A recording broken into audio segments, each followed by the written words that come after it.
வணக்கம். இன்னைக்கு நாம ரொம்பவே சுவாரஸ்யமான நிறைய மர்மங்கள் நிறைஞ்ச ஒரு விஷயத்த பத்தி தான் அலச போறோம். அதுதான் குமரி கண்டம். சரி, இப்போ ஒரு கேள்வி. நம்ம இந்திய பெருங்கடலுக்கு அடியில ஒரு காலத்துல தமிழ் கலாச்சாரத்தோட புறப்பிடமா ஒரு பெரிய நாகரீகமே பொதிஞ்சு கிடக்க வாய்ப்பு இருக்கா? பல தலைமுறையா அறிஞர்களையும் கதை சொல்லர்களையும் ஈர்த்துக்கிட்டு இருக்கிற கேள்வி இது. வாங்க இதுக்குள்ள கொஞ்சம் ஆழமா போய் பார்க்கலாம். இந்த முழு கதையும் நாம் ஒரு 5 பகுதியா பிரிச்சு பார்க்கலாம். இந்த மூழ்கிப்போன நிலத்தோட கதையில ஆரம்பிச்சு இது எப்படி லெமூரியாங்கிற கருத்தோட இணைஞ்சிச்சு, நம்ம பழைய இலக்கியத்துல இதுக்கு என்ன தடயங்கள் இருக்கு, அப்புறம் ஆதாரங்களை தேடி கடைசியா இன்னைக்கும் இந்த கதை எப்படி உயிர்ப்போட இருக்கணும் பார்க்கலாம். முதல்ல இந்த தொன்மத்தோட மையக்கரு என்னன்னு புரிஞ்சிக்கலாம். இது கடல் கோள்னு சொல்லப்படுற ஒரு பெரிய கடல் சீற்றத்தால ஒரு விஷாலமான நிலப்பரப்பு கடலுக்குள்ள மூழ்கி போன ஒரு கதை. அப்போ குமரி கண்டம்னா என்ன? இது இன்னைக்கு இருக்கிற இந்தியாவுக்கு தெற்கால இந்திய பெருங்கடல்ல இருந்ததா சொல்லப்படுற ஒரு நிலப்பரப்பு. பாண்டிய மன்னர்களோட ஆட்சியில ஒரு பெரிய சாம்ராஜ்யமா இருந்ததாவும் தமிழ் நாகரிகத்தோட தொட்டிலே இதுதானும் இதை நம்புறவங்க சொல்றாங்க. இப்போ கதையில ஒரு சுவாரஸ்யமான திருப்பம். 19ஆம் நூற்றாண்டுல இந்த பழைய கதைக்கு ஒரு புது வடிவம் கிடைக்குது. அது எப்படின்னு பார்க்கலாம் வாங்க. அதாவது 19ஆம் நூற்றாண்டுல வெளிநாட்டு அறிஞர்கள் இந்தியா, ஆப்பிரிக்கா, மடகாஸ்கர் இதுக்கெல்லாம் நடுவுல நில அமைப்புல சில ஒற்றுமைகள் இருக்கிறத பாக்குறாங்க. அதை விளக்க இளமூரியான ஒரு நிலப்பாலம் ஒரு காலத்துல இருந்திருக்கலான்னு ஒரு தியரியை சொல்றாங்க. பின்னாடி பிளேட் டெக்டானிக்ஸ் வந்ததும் இந்த தியரி வழக்கொழிஞ்சு போச்சுனாலும் அப்போ இருந்த தமிழ் அறிஞர்களோட கவனத்தை இது ரொம்பவே ஈர்த்துச்சு.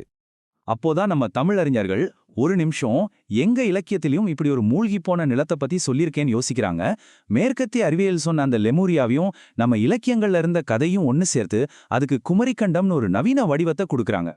சரி, அந்த பழைய இலக்கியத்துல அப்படி என்னதான் சொல்லியிருக்கு? அதுக்கான தடயங்களை தேடி போகலாம் வாங்க.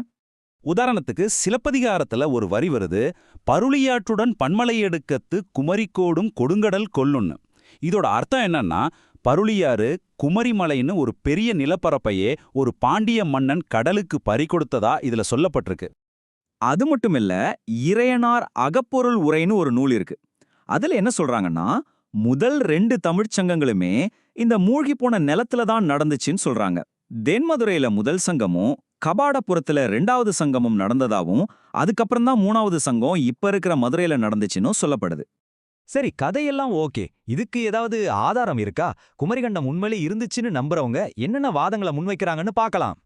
அவங்க சொல்ற ஆதாரங்கள் பல வகைப்படும்.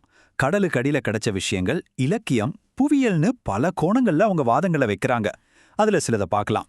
1960கள்ல இந்திய பெருங்கடல்ல ஒரு ஆய்வு நடத்துறாங்க. அப்போ கன்னியாகுமரிக்கு தெற்கால கடலுக்கு அடியில ஒரு நீளமான மலைத்தொடர் இருக்கிறத கண்டுபிடிக்கிறாங்க. இதுதான் அந்த மூழ்கி போன கண்டத்தோட மிச்சமா இருக்கலான்னு ஒரு தரப்பு சொல்லுது. இன்னொரு சுவாரஸ்யமான விஷயம், ராமாயணத்துல பாண்டியர்களோட தலைநகரான கபாடபுரம் பத்தி குறிப்புகள் இருக்கு. சங்க இலக்கியத்துல சொல்ற அதே ஊர் பேரு. அதனால இது அந்த நகரத்துக்கு ஒரு வரலாற்று ஆதாரம்னு ஒரு வாதம் முன்வைக்கப்படுது. சில ஆய்வாளர்கள் இன்னும் ஒருபடி மேல போய் இதுக்கு ஒரு கால வரிசையை உருவாக்குறாங்க. இளமூரிய நாகரீகம் லட்சக்கணக்கான வருஷங்களுக்கு முன்னாடி இருந்துச்சுன்னு சொல்றாங்க. ஆனா இது எல்லாமே இன்னும் நிரூபிக்கப்படாத ஊகங்கள் தானே நம்ம ஞாபகம் வச்சுக்கணும். சோவியத் விஞ்ஞானி யூரி ரஷத்தோ ஒரு தியரிய சொல்றாரு. சுமார் 20,000 வருஷத்துக்கு முன்னாடி தென்னிந்தியர்களுக்கும் அமெரிக்க பழங்குடியினருக்கும் ஒரே மூதாதையர் இருந்திருக்கலாம்னு. அப்படி இருந்தா அவங்கள இணைக்க ஒரு நிலப்பாலம் தேவைப்பட்டிருக்கும் இல்லையா? இதுவும் ஒரு வாதமா தான் பார்க்கப்படுது. இப்படி ஆதாரங்கள் ஒரு பக்கம் இருந்தாலும் சரி, இல்லன்னாலும் சரி, குமரிக்கண்டம்ங்கிற கருத்து இன்னைக்கும் தமிழ் மக்கள் மனசுல ரொம்ப ஆழமா, ரொம்ப சக்தியோட பதிஞ்சிருக்கு. யோசிச்சு பாருங்க, 2020ல மெட்ராஸ் உயர்நீதிமன்றத்தோட மதுரை பெஞ்ச்ல ஒரு மனு தாக்கல் செய்யப்படுது. குமரிக்கண்டம் பத்தி அறிவியல் பூர்வமா ஆய்வு நடத்தணும்னு அதுக்கு பதிலளிக்க சொல்லி அரசாங்கத்துக்கே உத்தரவு போடுறாங்க. பாருங்க, பழங்கால கதை இன்னைக்கு கோர்ட் வரைக்கும் வந்திருக்க. ஏன் இந்த கதைக்கு இவ்ளோ சக்தி? ஏன்னா இது வெறும் ஒரு நிலப்பரப்போட கதை இல்ல. இது தமிழ் பெருமையோட அடையாளத்தோட ஒரு சிம்மமா பார்க்கப்படுது. அறிவும் கலையும் செழிச்சிருந்த ஒரு பொற்காலத்தோட நினைவா இருக்கு. அதனாலதான் இது இன்னைக்கும் இவ்ளோ உயிர்ப்போட இருக்கு. அப்போ குமரிக்கண்டம்ங்கிறது உண்மையிலேயே நாம கடலுக்கடியில தேடி கண்டுபிடிக்க வேண்டிய ஒரு இடமா, இல்ல நம்மளோட பண்பாட்டுல புதஞ்சு போன ஒரு ஆழமான நினைவா?